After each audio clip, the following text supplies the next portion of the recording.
Hello. I'm really glad you're here tonight. This hour is different from the rest of the day. It doesn't ask you to decide anything. It doesn't ask you to perform or explain or keep up. It simply invites you to lie still and let your thoughts move at their own pace.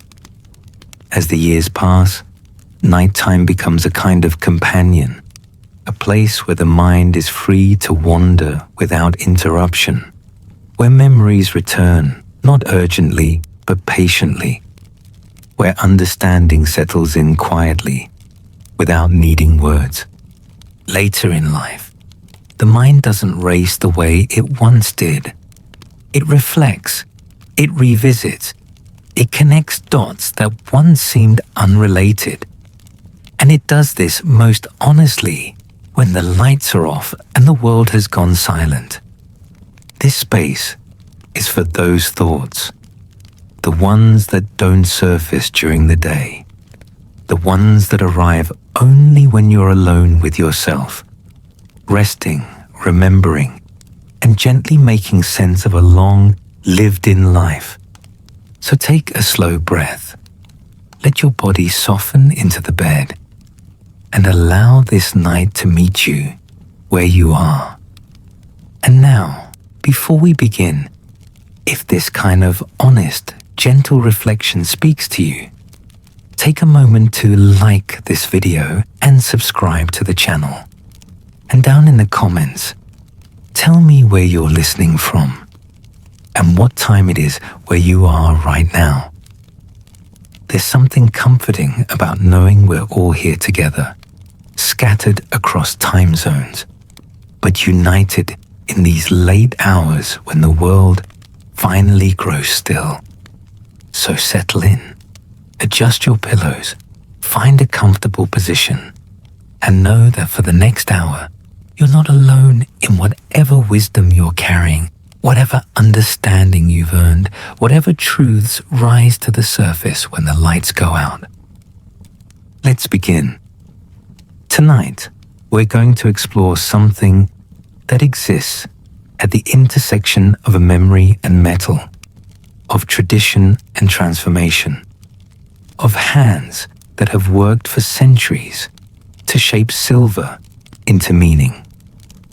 The Mapuche people of Chile and Argentina have been working silver for generations beyond counting.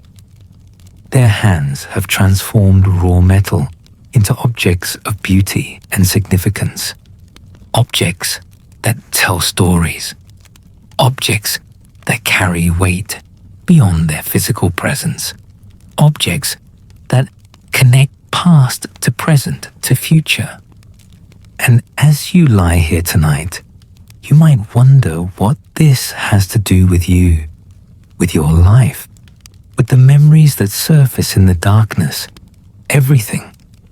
Because this is a story about transformation, about taking something raw and making it beautiful, about patience, about hands that know what they're doing, about tradition passed down, about meaning embedded in creation, about the weight of heritage, about connection to something larger than yourself.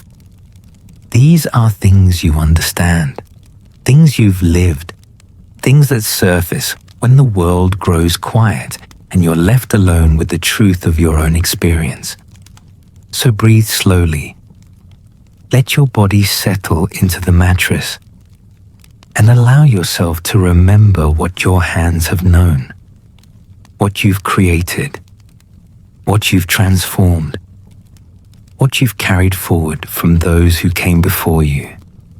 You remember the first time you truly noticed something made by hand, not manufactured, not mass-produced, but crafted, shaped by human fingers, transformed through human effort from raw material into something purposeful.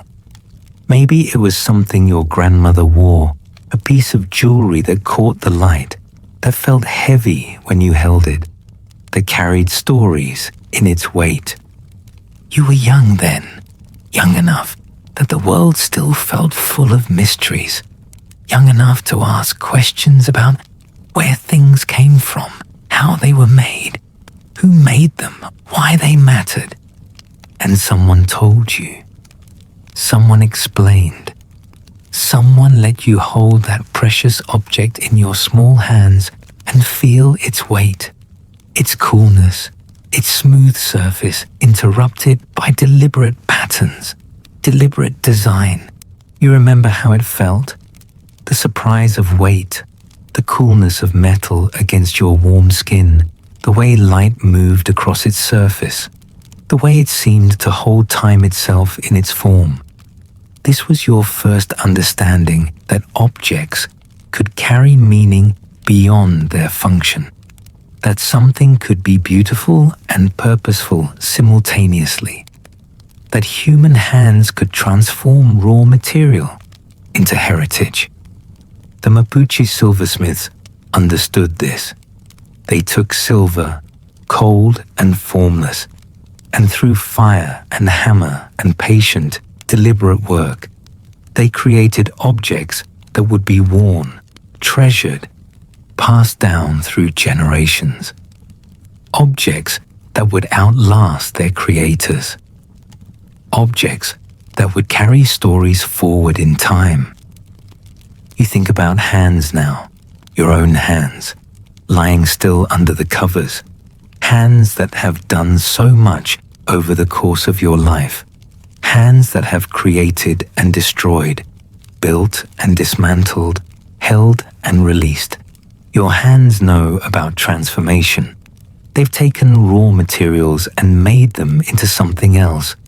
Not silver, perhaps, not in the way Mapuche craftsmen worked, but your hands have known the satisfaction of making, of shaping, of creating something where nothing existed before. Maybe you cooked, maybe you built, maybe you sewed or painted or wrote or gardened. Maybe you worked with wood or fabric or words or soil. Maybe your hands transformed ingredients into meals, materials into structures, ideas into reality. Your hands remember this. Even now, in stillness, they remember the feeling of work, of purpose, of creation. The Mapuche silversmith sits at their workspace. Their hands know exactly what to do. They've done this countless times. Their fingers have muscle memory built from years of repetition, decades of shaping metal, a lifetime of transforming silver into meaning. They heat the silver first. Fire is essential. Transformation requires heat. The metal must become malleable before it can be shaped. It must surrender its hardness temporarily to allow for change. You understand this. You've been heated by life. You've been made malleable by experience. You've surrendered your hardness when necessary. You've allowed yourself to be shaped by circumstance, by choice, by the hammering of years lived fully. The silversmith watches the metal in the flame, waits for the precise moment. Too little heat, and the silver remains rigid. Too much, and it loses its integrity. The timing must be perfect. You've learned about timing too. How patience matters. How waiting for the right moment makes all the difference. How forcing things before they're ready leads to breakage. How wisdom comes from knowing when to act and when to wait. The metal glows. The silversmith removes it from the flame, places it on the anvil, picks up the hammer, and begins. Each strike of the hammer is deliberate, purposeful. The silversmith isn't hitting randomly. Each impact shapes the silver intentionally, moves it closer to the vision held in the mind, the form that exists first as imagination, then as possibility, finally as reality. The sound of metal on metal rings out. A rhythm develops. Strike, pause, strike, pause. The pattern of creation, the music of transformation. You remember rhythms, the rhythms of your own work. Whatever work defined your years, the particular cadence of your days, the way your body learned to move through tasks, the way repetition became meditation, the way work became prayer. Everyone has their rhythm, the pattern their life took, the beat they moved to even when they weren't conscious of it. Morning routines, work patterns, evening rituals, the rhythm of years, of seasons, of a lifetime lived. The silversmith works the metal slowly, carefully. There's no rushing this process. Silver demands patience, respect, attention. One careless strike and the piece is ruined. One moment of inattention and hours of work are destroyed, so they stay present, focused, each strike considered, each turn of the metal deliberate, each decision made with full awareness. You learn this too. How to pay attention, how to stay present with what you were doing, how carelessness costs more than the time it saves, how quality requires focus, how meaning emerges from attention. The silver begins to take shape. What was flat becomes dimensional. What was formless gains form. The transformation is visible now, undeniable. The metal is becoming something. This is the magic of craft, the alchemy of patient work. Raw material plus skill plus time equals creation. Something exists that didn't exist before. Something beautiful, something meaningful, something that will last. You've witnessed this magic in your own life. You've seen transformation happen in yourself, in others, in the world around you. You've watched things that seemed impossible become real through persistent effort, through daily commitment, through showing up again and again to the work that mattered. The Mapuche silversmiths created specific forms: trapelacucha, tupu, trarelonco. Each piece had a name, a purpose, a place in the culture. These weren't arbitrary decorations.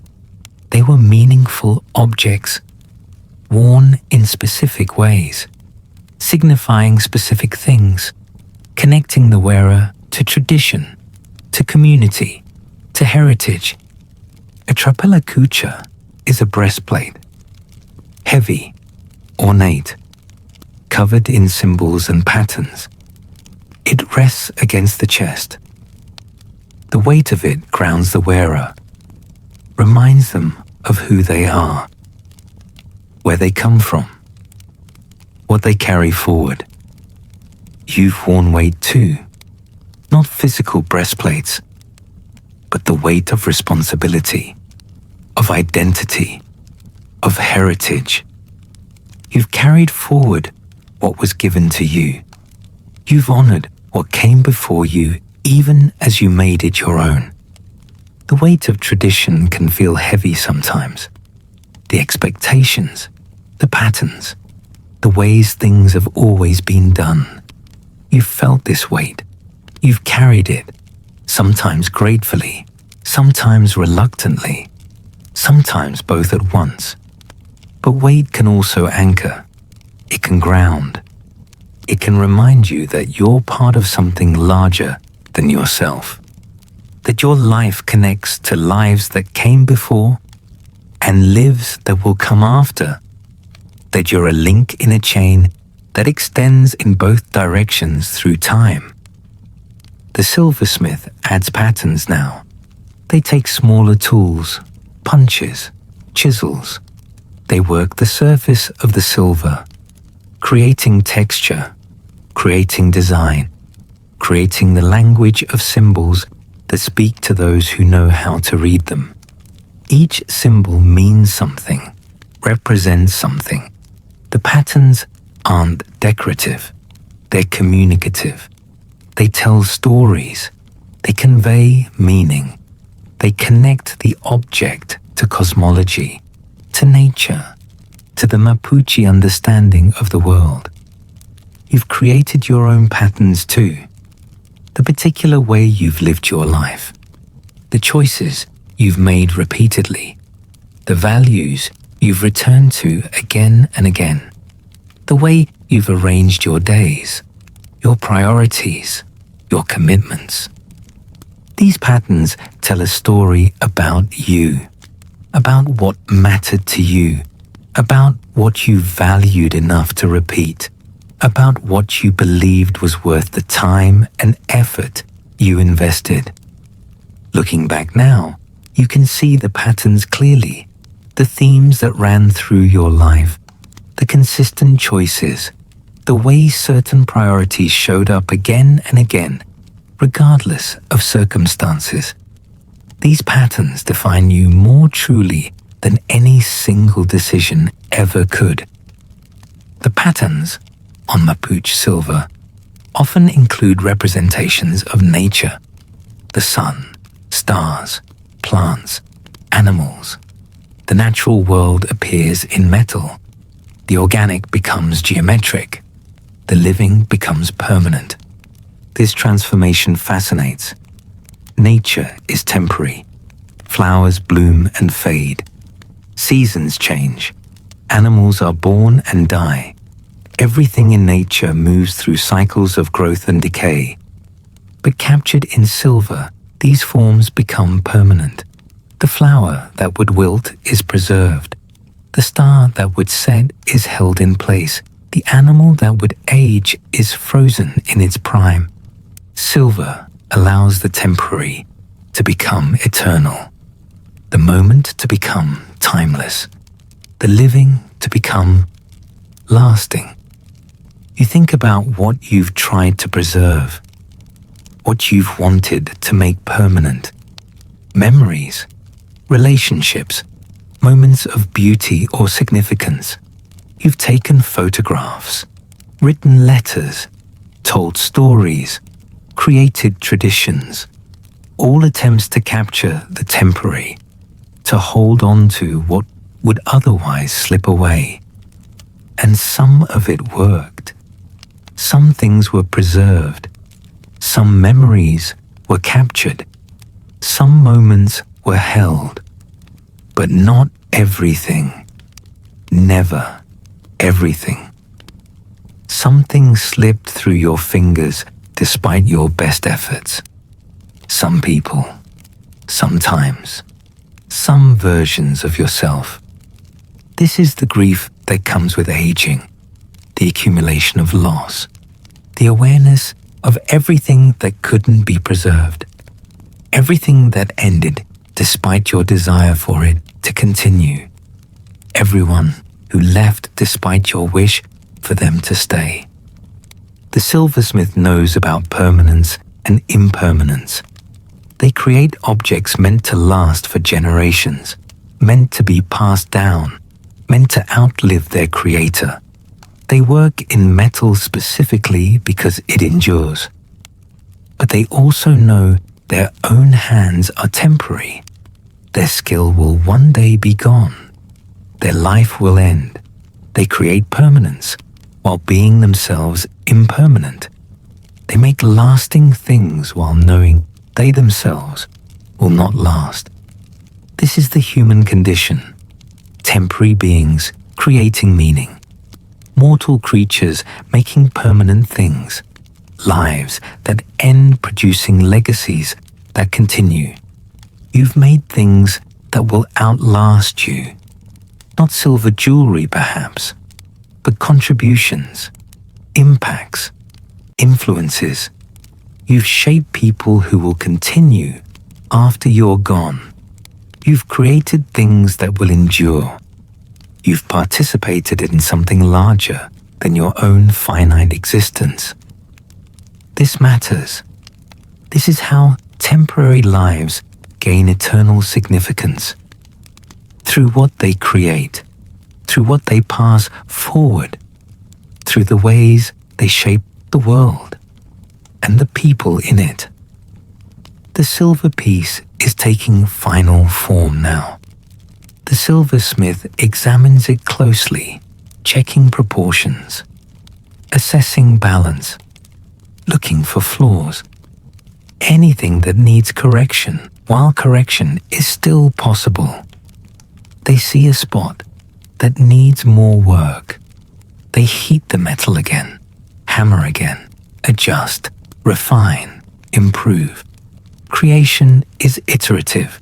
It requires returning, revising, making better. You've learned this too. How first attempts are rarely final. How improvement requires returning to what you've already done. How being willing to revise is essential to creating quality.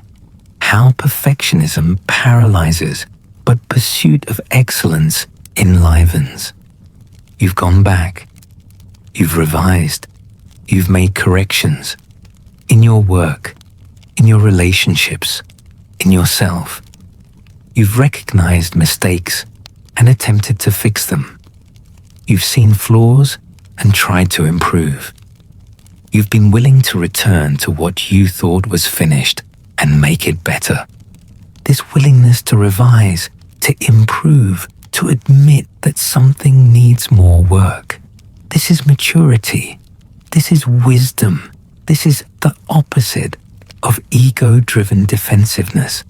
The silversmith knows their work is never truly perfect, but they pursue excellence anyway. They make each piece as good as they can make it. They apply their full skill. They give their complete attention. They honor the metal and the tradition and the future wearer by doing their absolute best. You've done this too. Given your best. Not perfect, never perfect, but your best, your full effort, your honest attempt. This is all anyone can do. This is everything. The silver is cooling now. The transformation is complete. What was raw is now refined. What was formless now has form. What was potential is now actual.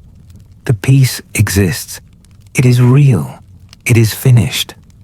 The silversmith holds it up, examines it in the light, watches how light moves across its surface, how the patterns catch and reflect, how the weight sits in their palm. There is satisfaction in this moment. Deep satisfaction. The satisfaction of creation, of completion, of having transformed material into meaning through skill and patience and time. You know this satisfaction. The feeling of finishing something, of seeing the result of sustained effort, of holding in your hands or seeing with your eyes something that exists because you made it exist. This is one of life's deep pleasures. Creation, making, bringing into being, transforming raw material through applied effort into something meaningful. You've experienced this many times, in many ways, and each time it felt good. Each time it reminded you that you could shape reality, that you had agency, that your hands and mind and will could combine to create something new. The silver piece will be worn now. It will rest against someone's skin. It will move through the world on a living body. It will be seen, admired, questioned. It will tell its story to those who encounter it. And in telling its story, it will tell the story of its maker, of the silversmith whose hands shaped it, whose skill created it, whose vision brought it into being. The object becomes a testament, a witness, a legacy. Your life is like this too. What you've created moves through the world. Your children carry forward what you gave them. Your students remember what you taught them. Your work continues to influence. Your kindness continues to echo. Your contributions continue to matter. You are not just your body lying in this bed. You are also everything you've created, everyone you've influenced, every way you've shaped the world. This extended self continues even as your physical self ages and weakens. This is comforting, knowing that your impact exceeds your presence, that what you've made will outlast you, that your temporary life has created permanent ripples. The Mapuche silversmith learned their craft from someone else, their teacher, their mentor, someone who knew the techniques and passed them forward, someone who took time to show them how to hold the hammer, how to heat the metal, how to create the patterns, how to transform silver into meaning. This transmission of knowledge is sacred. It's how traditions survive, how skills persist, how crafts continue through generations. One person teaching another, one set of hands showing another set of hands, knowledge flowing forward through time. You've been both student and teacher. You've learned from those who came before you. You've taught those who came after you. You've been part of this ancient pattern of knowledge transmission. You remember your teachers, the people who showed you things, who took time to explain, who were patient with your learning, who saw potential in you and nurtured it, who gave you skills you've used throughout your life. Some of them are gone now, but what they taught you remains, lives on in your hands, in your knowledge, in the way you do things. They continue through you. Their teaching bears fruit in your actions. They are present in your competence, and you've taught others.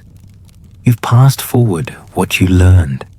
You've added your own understanding to what you were given and offered this enriched knowledge to the next generation. You've been a link in the chain, a carrier of tradition, a keeper and transmitter of knowledge. This is profound. This is how humanity works, how culture persists, how wisdom accumulates. Through teaching, through learning, through the patient transmission of knowledge, from those who have it to those who need it. The silver piece passes from the silversmith's hands to the wearer's body. It becomes part of their daily life. They put it on in the morning. They feel its weight throughout the day. They remove it at night. It becomes familiar, expected, part of who they are. Objects become extensions of ourselves. We wear things until they feel like part of our body. We use tools until they feel like extensions of our hands. We inhabit spaces until they feel like extensions of our mind. The boundaries between self and world blur through familiarity and use. You've had objects like this, things that became part of you, clothes you wore until they wore out, tools you used until they felt natural, spaces you inhabited until they held your shape. These objects carried your energy, your history, your presence, and when you lost them or had to give them up, it felt like losing part of yourself, because they had become part of yourself. Through use, through time, through the accumulation of memory and meaning, the silver piece will accumulate its own history. It will be present at significant moments, weddings, funerals, celebrations, ceremonies. It will witness the wearer's life. It will be there through transformations, through joys and sorrows, through the full range of human experience. And over time, it will become more than just an object. It will become a repository of memory, a witness to a life lived, a connector to specific people and times and feelings. It will carry weight beyond its physical substance. You have objects like this, things that carry memories, that connect you to specific times and people and versions of yourself. A watch, a ring, a photograph, a letter, something small that holds something large. These objects are precious, not because of their monetary value, but because of their emotional weight. They anchor memory. They make the past tangible. They allow you to hold in your hands a connection to what no longer exists except in memory. You keep these objects safe. You know where they are. You check on them sometimes. Hold them. Remember. Let the memories wash over you. Let yourself feel what you felt then. Let yourself connect to who you were. This is one of the gifts of aging. The accumulation of objects that carry meaning. The building of a personal museum. A collection of things that together tell the story of your life. Each object a chapter. Each one holding specific memories that flood back when you encounter them. The Mapuche people understand this power of objects. They create with intention. They make things meant to last, to be passed down, to connect generations, to carry forward not just material goods, but immaterial heritage. When a Mapuche woman wears her grandmother's trapelacucha, she's not just wearing silver, she's wearing connection, heritage, continuity. She's embodying the link between past and present. She's honoring what came before while bringing it into the now. You've done this too. You've worn or used or kept things that connected you to previous generations. Maybe your grandmother's ring, your father's watch, your mother's recipe cards, objects that carry more than their apparent function, that hold connection to people you loved, to times that mattered, to the continuity of family and heritage. These objects are bridges. They span time.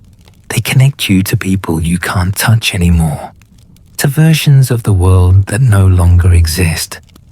They make the past present. They keep memory alive, not just in your mind, but in material form.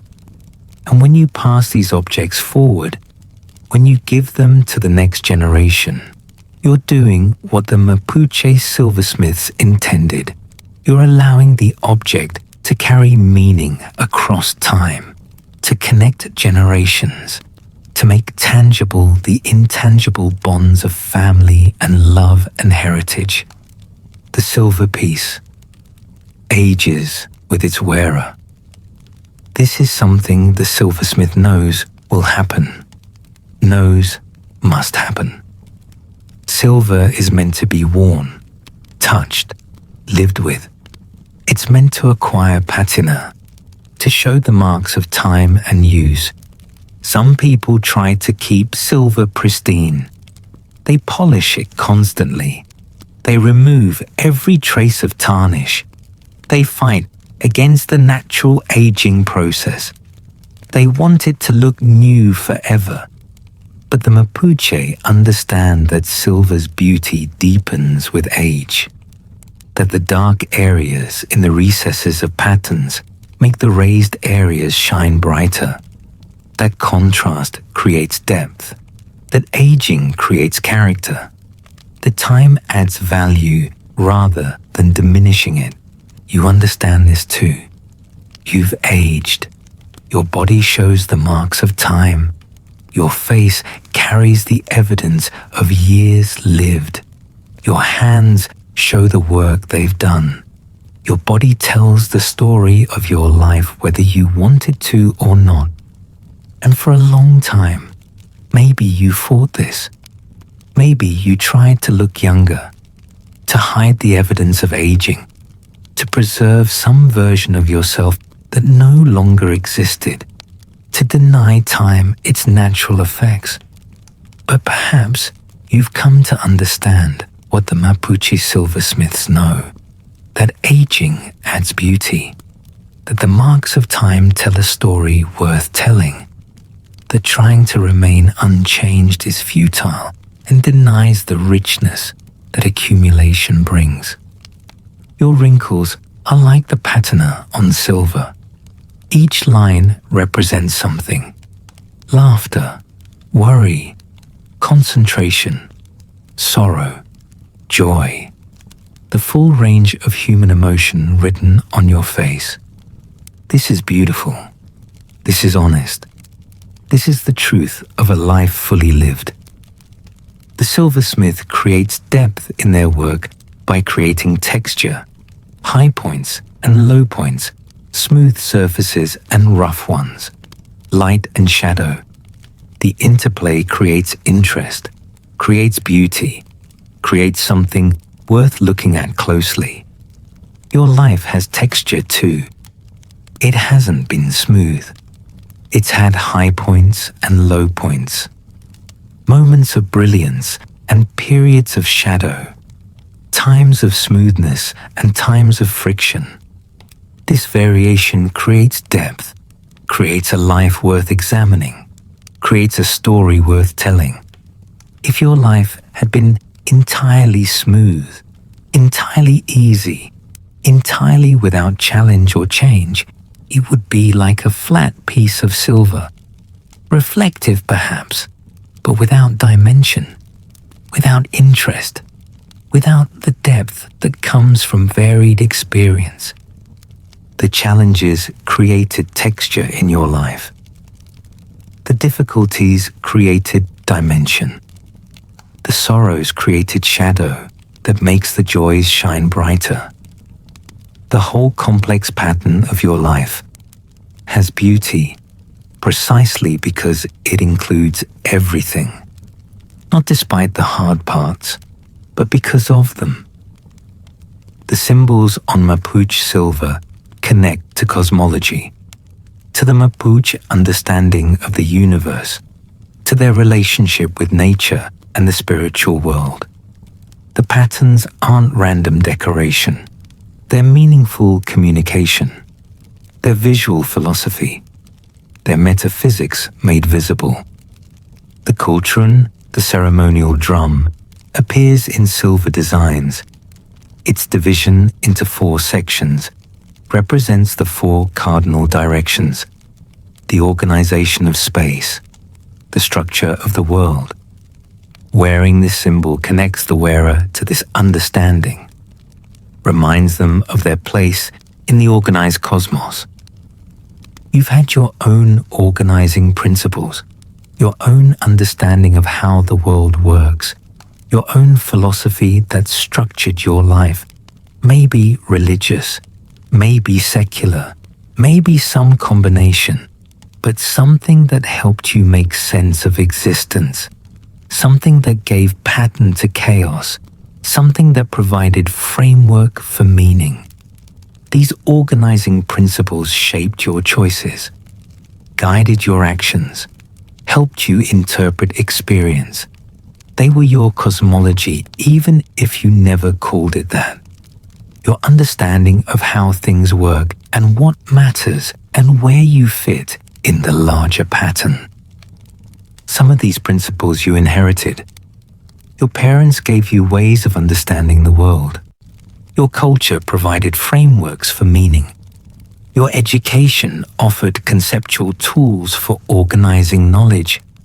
You received these structures and they shaped you, but you also modified them, adapted them, made them your own. You took what you were given, and through living, through experiencing, through thinking deeply, you refined your understanding. You created your own version, your own personal philosophy, your own way of making sense of things. This is like the silversmith who learns traditional patterns but brings their own vision to the work, who honors tradition while also creating something unique, who works within established forms while also innovating, who respects what came before while also adding something new. You've done this balancing act your entire life, honoring tradition while being yourself, respecting what you were taught while thinking independently, maintaining connection to heritage while forging your own path.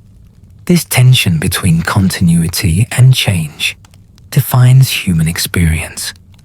The Mapuche silversmiths work with specific symbols repeatedly. The sun, the moon, stars. These celestial bodies appear again and again in their designs. They're fundamental to Mapuche cosmology. They represent forces larger than human life, powers that govern existence, realities that transcend individual experience. Looking at night sky connects you to something vast, something ancient, something that puts your individual life in perspective. The stars you see tonight are the same stars people saw thousands of years ago, the same stars people will see thousands of years from now. You're part of this continuity, this vast temporal expanse. Your life is brief, a flash, a moment in cosmic time, and yet you're here. You're conscious, you're aware, you're experiencing existence during this particular moment in the universe's vast unfolding. This is remarkable. This is miraculous. This is worthy of wonder. The Mapuche silversmiths capture celestial symbols in metal as a way of connecting wearers to these vast realities, as a reminder that individual life participates in cosmic existence, as a way of maintaining perspective, of remembering that you're both insignificant and infinitely significant simultaneously.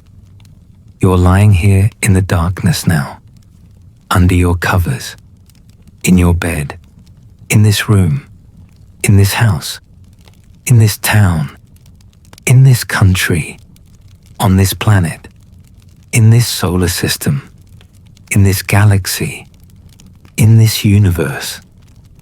Each level of scale contains the previous one. Each perspective changes how you understand your existence.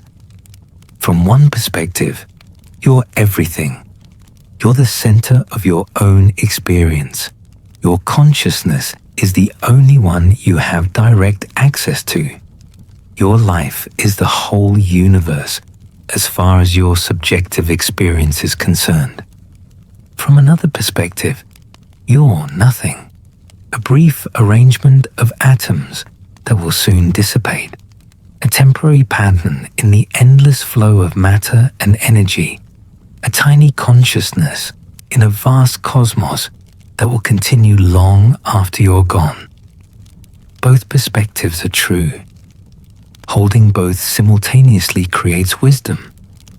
Understanding your significance and your insignificance at the same time allows you to care deeply about your life while not being crushed by its weight, allows you to take yourself seriously while maintaining humility, allows you to participate fully while staying detached from outcomes. The silver piece becomes an heirloom. It passes from one generation to the next. The original wearer dies, but the object continues. It adorns a new body. It participates in a new life. It witnesses new moments.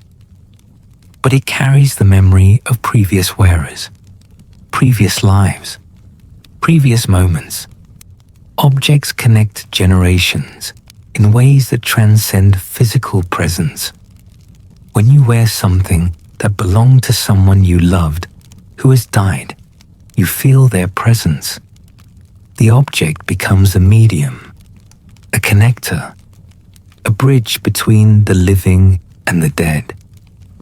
You've experienced this.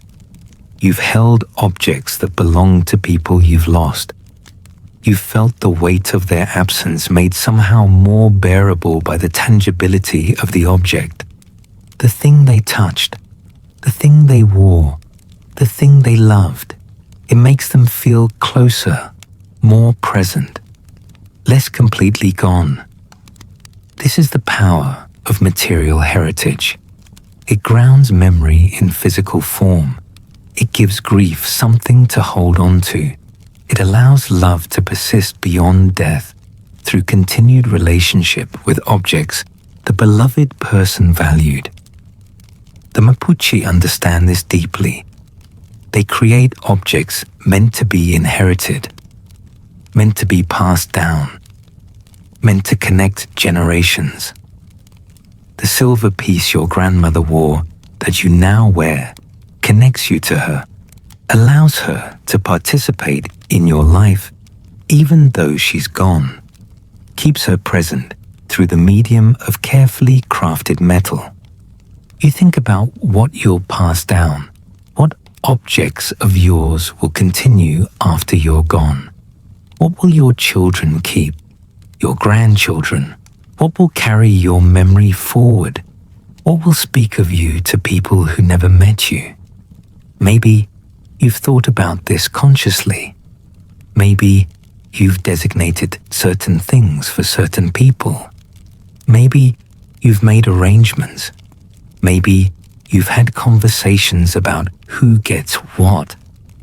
Maybe you've tried to ensure meaningful objects go to people who value them. Or maybe you haven't. Maybe you've avoided thinking about it. Maybe the idea of your possessions outlasting you feels uncomfortable. Maybe you don't want to imagine the world continuing without you. Maybe you've left it for others to figure out after you're gone. Either way, your objects will outlast you. They'll be sorted through, kept or discarded, given away or sold, treasured or forgotten. You won't control this process. You won't be there to ensure your wishes are honored. Your influence ends. Your objects continue subject to others' choices. This is difficult to accept. The loss of control, the inability to determine your own legacy, the fact that what you value might not be valued by those who come after you. That meaning doesn't automatically transfer. That significance is assigned by the living, not the dead. But there's also freedom in this. You don't have to control everything. You don't have to determine the future. You can create meaning in your life, pass forward what matters to you, and then let go. Trust, allow, accept that continuation happens in ways you can't predict or manage. The silversmith creates the piece, but doesn't control its journey. Once it leaves their hands, it has its own life, its own story, its own meaning that emerges through use and time and the lives it touches. The silversmith must accept this, must let go, must trust that their work will find its way through the world. You must do the same with your life's work, with your influence, with what you've created and taught and given. You've done your part. You've shaped what you could shape. Now you must let go and trust that it will continue in ways beyond your knowledge or control. This letting go is part of aging. part of the wisdom that comes with years. You learn that control is mostly illusion, that influence has limits, that continuation happens whether you manage it or not. So you might as well relax, trust, allow. Let things unfold as they will. The patterns on Mapuche silver often include representations of plants, leaves, vines, flowers, natural forms translated into metal, the organic made permanent, the living captured in lasting form. Plants represent growth, transformation, the cycle of seasons, life emerging from death, continuity through change. These are powerful symbols. They speak to fundamental truths about existence. You've been like a plant. You've grown from small beginnings. You've reached toward light. You've put down roots. You've weathered storms. You've experienced seasons of flourishing and seasons of dormancy. You've participated in the great cycle of life. And like plants, you've created seeds, ideas, influences, children if you had them, students if you taught, creations if you made things. These seeds scatter, take root in other soil, grow in ways you might not recognize, become something beyond what you intended. Continue your influence in unpredictable directions. You don't control what grows from your seeds. You can't determine which ones take root and which ones don't. You can't manage their growth or direct their flourishing. You can only plant, scatter widely, hope that some find fertile ground. Trust the process of growth and continuation. The silversmith plants seeds too. They teach apprentices who'll carry forward the tradition. They create pieces that will inspire future makers. They participate in a craft that extends far beyond their individual lifetime. They're one plant in a vast forest, one maker in a long lineage, one life in an ongoing tradition. This is how you should see yourself, not as an isolated individual, but as part of a larger pattern. One life in a vast network of lives, one consciousness in the great flow of consciousness, one participant in something much larger than yourself. This perspective brings both humility and significance. Humility because you're not special. You're one among billions. One brief life in the vast sweep of human history. Significance because you're necessary. The pattern requires all its parts. The tradition continues through individuals. The whole depends on each particular manifestation. You matter because you're part of what matters. Your life has meaning because it participates in meaning larger than itself.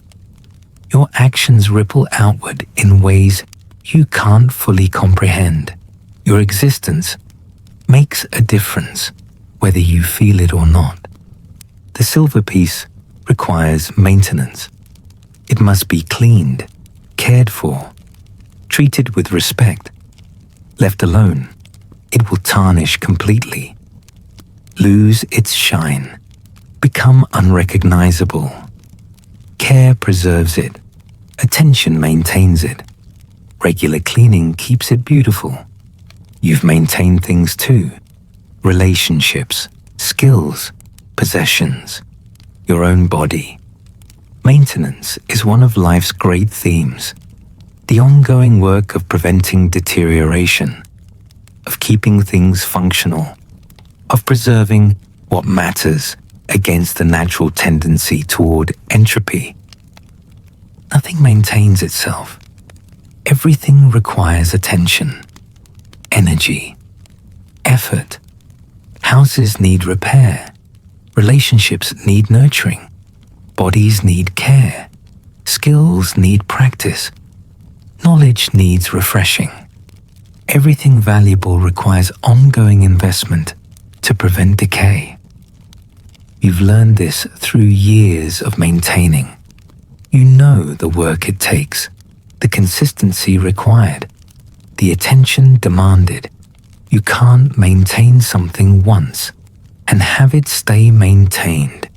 You must return again and again, regular, persistent, committed.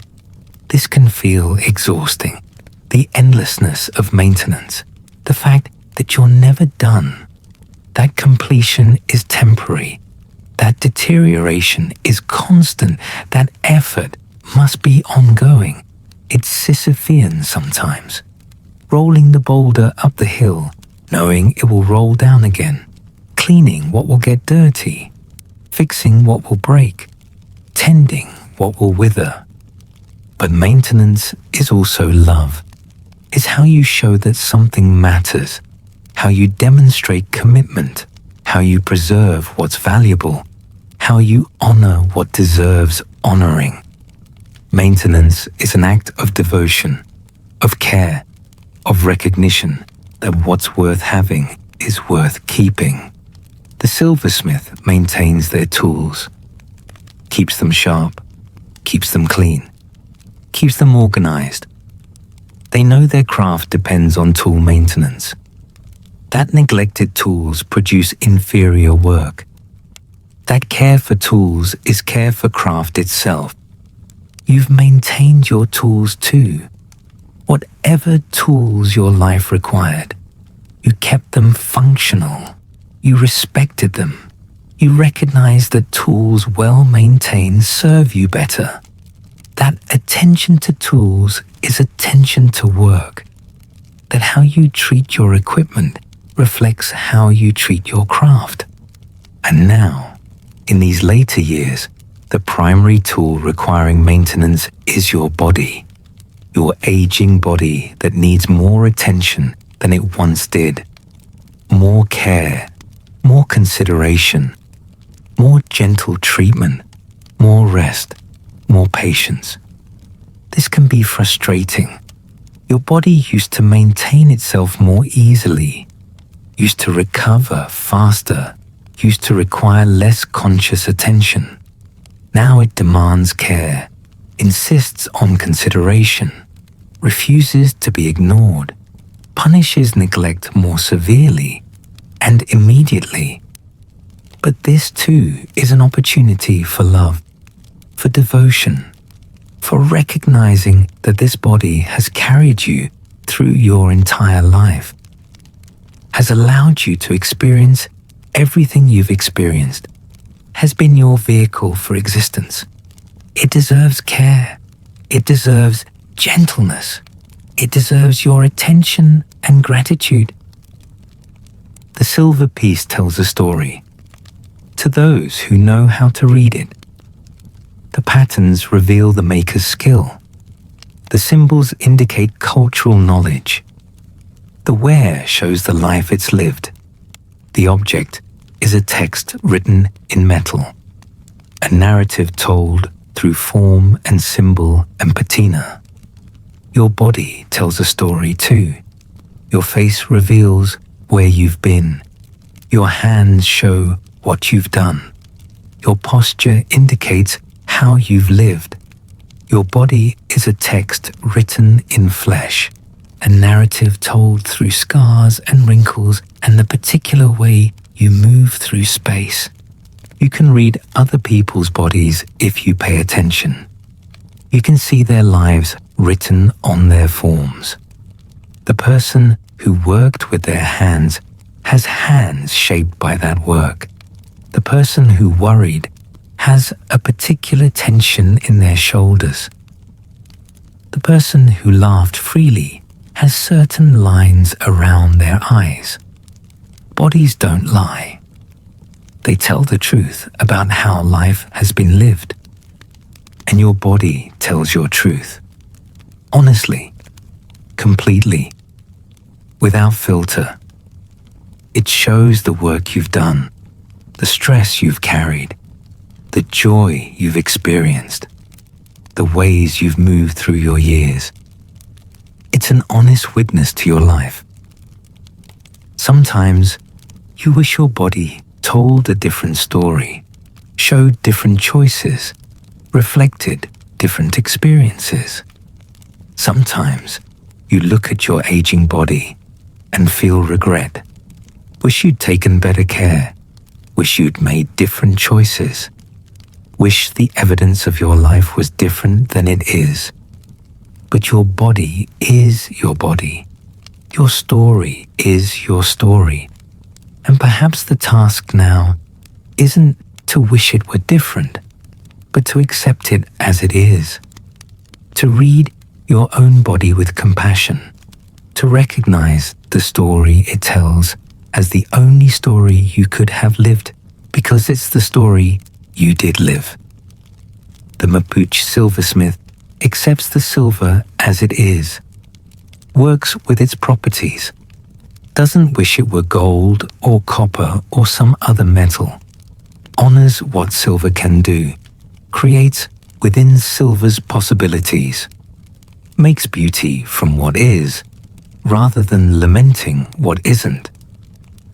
You can do this with your life, with your body, with your story. Accept what is. Work with it. Find the beauty in the actual, rather than the imagined. Honor the life you've lived, rather than comparing it to lives you didn't live. This acceptance brings peace. Deep peace. The peace of reconciliation with reality, of ending the war against what is, of dropping the exhausting burden of wishing things were different, of simply being present with what's actually true. You breathe slowly now, in and out. Your body knows how to do this, has been doing this your entire life. Breath after breath after breath. Millions of breaths. Billions, maybe. Your lungs have worked faithfully all this time. Your heart has beaten constantly. Your body has maintained the functions necessary for life without requiring your conscious participation. This is miraculous. Your body has kept you alive all these years, has processed food into energy, has repaired damage, has fought off illness, has regulated temperature, has coordinated movement, has done thousands of tasks simultaneously and constantly without you having to think about any of it. Your body deserves your gratitude, your respect, your gentleness. It has served you faithfully. It continues to serve you even as it ages and weakens. It's doing the best it can. It deserves your kindness. The silversmith respects their materials, thanks the silver for allowing itself to be shaped, honors the metal's properties, works with gratitude for the substance that makes their craft possible. This isn't primitive superstition. It's profound respect for what enables creation.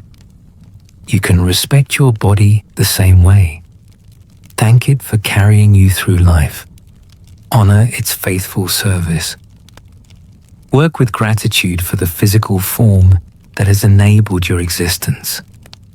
This isn't silly. It's appropriate.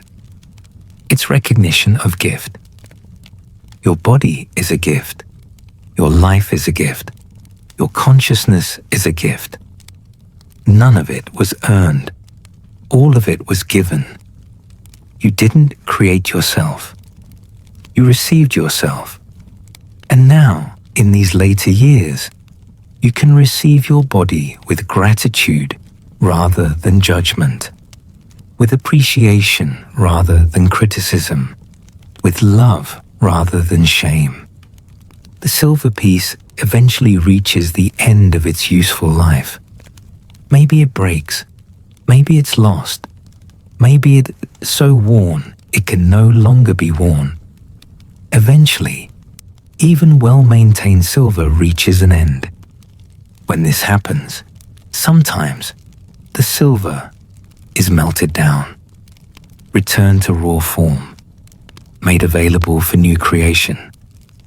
The old form dies, but the material continues, gets shaped into something else, gets new life in new form.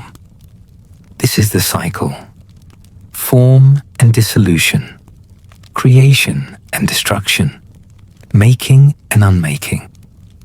Nothing lasts forever in its particular form, but the substance persists, changes shape, continues in new ways. You understand this cycle. You've watched things end. You've seen forms dissolve. You've experienced the death of what was and the birth of what comes next. You've participated in this great pattern of transformation. Your body will return to its elements eventually. The particular form that is you will dissolve, but the atoms that constitute you will continue, will become part of other things, other forms, other expressions of matter and energy. You will die, but nothing of you will disappear. You'll simply change form, return to the earth, continue in new ways. This is both loss and continuity. Your particular consciousness will end, but your substance will persist. Your influence will continue. Your impact will ripple forward. You'll be gone, but not gone. Ended, but continuing. Transformed, but still present in the great web of existence. The Mapuche understand this. Their cosmology includes transformation. Death isn't ending, but transition. Change of form rather than cessation of being. This view brings comfort, makes death less absolute, less final, less terrifying. You don't have to believe in literal afterlife to find comfort in continuity. Your atoms will continue. Your influence will persist. The people you've shaped will carry you forward. The ideas you've shared will echo. The love you've given will ripple outward in ways you'll never know. You'll continue through your effects even after your consciousness ends. This is enough. This is everything. This is immortality of the only kind available to humans. Not personal survival, but impersonal continuation. Not individual persistence, but participation in something larger that goes on. You're tired now, really tired. The kind of tired that comes from deep reflection, from honest examination, from allowing yourself to think about what you usually avoid thinking about, from facing truth, from accepting reality, from making peace. Let yourself rest now. You've thought enough, you've remembered enough, you've examined enough, you've made peace enough. Now it's time to simply be, to breathe, to exist without thinking, to allow sleep to come if it will. The covers are warm around you. Perfect weight, perfect temperature. Your body is comfortable. Your mind is settling. Your breath is slowing. Everything is arranging itself for rest. You're safe. You're home. You're exactly where you need to be. In this bed, under these covers, in this moment. Nothing requires your attention right now. Nothing demands your energy. You can simply rest. The Mapuche silversmith rests too. After a day of work, after hours of careful creation, they put down their tools, they wash their hands, they step away from the workspace, they allow their body to recover, they honor the need for rest. Rest is sacred. It's when the body repairs itself, when the mind processes experience, when integration happens, when healing occurs. Rest isn't laziness, it's necessity. It's how you maintain yourself, how you prepare for tomorrow, how you honor your human limitations. You've earned rest after all these years, after all this work, after all this life. You've earned the right to lie down, to close your eyes, to let everything go, to simply be held by the bed and the darkness and the quiet. Let the images from tonight settle like silt. The Mapuche silver, the patient craftspeople, the hammered metal taking form, the patterns carrying meaning, the objects passing through generations. Let it all settle. Let it become part of you. Let it rest in your consciousness like the memories it evoked. You're connected to this ancient tradition, even if you've never worked silver. You're part of the human story of making, of creating, of transforming raw material into meaning, of passing forward what matters, of honoring what came before, while adding something new. Your life is craft. Your choices are hammer strikes. Your experiences create the patterns. Your relationships form the connections. Your years have transformed you from raw potential into realized form. You've been both silversmith and silver, both maker and made, both creator and creation. And now you rest. The work continues, but you rest. Tomorrow will come, but tonight you rest. The world goes on, but in this moment, you rest. Feel your breath slowing. Feel your body relaxing completely. Feel your mind releasing its grip on thought. Feel yourself drifting towards sleep. Gentle, easy, natural. The fires die down, the stories settle, and the world grows still. Let your thoughts drift away like embers on the wind. Good night. You've journeyed far through time tonight. Now it's time to journey into dreams. Close your eyes, breathe, and let sleep find you.